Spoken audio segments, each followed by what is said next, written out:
Thank you, Mr. Chair. Before I begin, I ask unanimous consent to request to enter into the record DHS data on U.S. immigration and customs enforcement.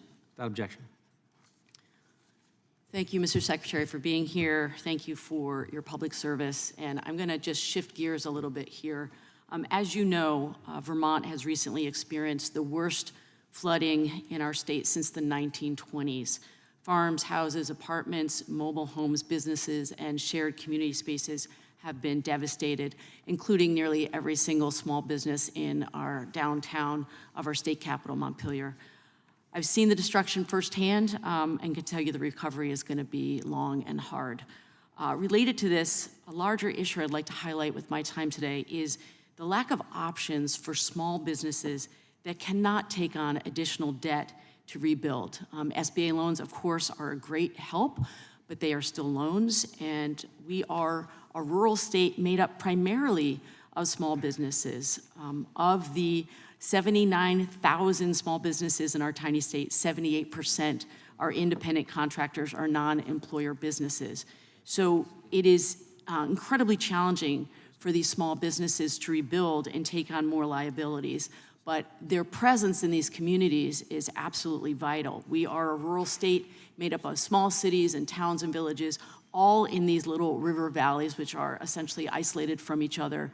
And we need the ability to rebuild these small businesses. So I've heard directly from these folks that they're having a really hard time imagining how they will rebuild. FEMA has been incredible. They were on the ground just a few days after the emergency. I was able to tour with FEMA leadership as well as folks from Region 1.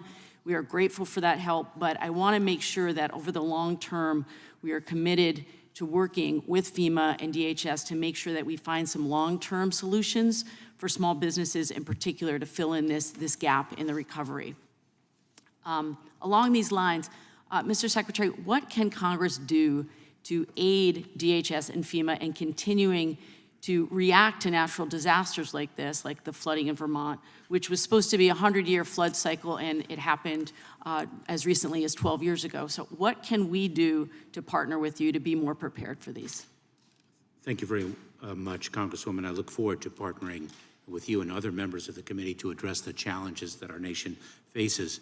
One critical need is, of course, funding for the disaster relief services and assistance that we provide, whether that is financial relief so that businesses and individuals alike can rebuild and recover.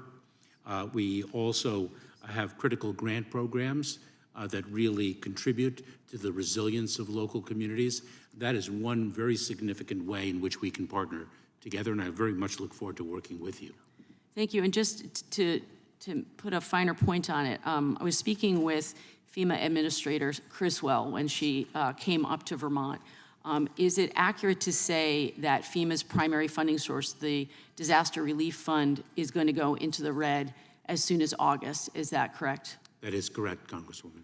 Can you talk about the importance of DRF funding, especially as we prepare for another hurricane season and these increasingly intense storms that we are bound to see continually as the air warms? The Disaster Relief Fund is the nucleus of our efforts to assist communities in recovering from natural disasters, which are only increasing in frequency and severity. That is the core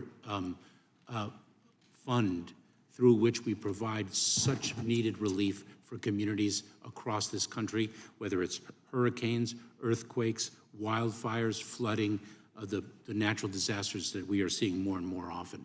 Thank you. Just two more questions.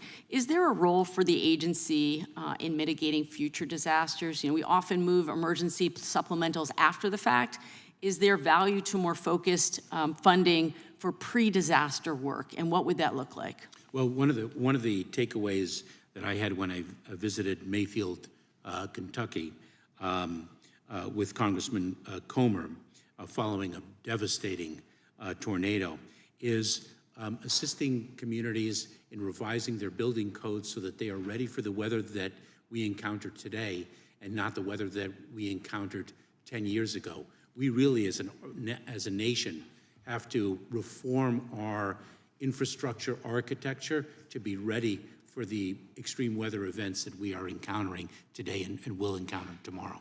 Thank you. I know I'm just about out of time. I just want to make the final point here is that I think it's going to be important for all of us long-term to think about how FEMA also can be a partner in dealing with the mental health consequences of these disasters, especially as they're happening more frequently. Thank you, Mr. Secretary. Gentlelady yields back.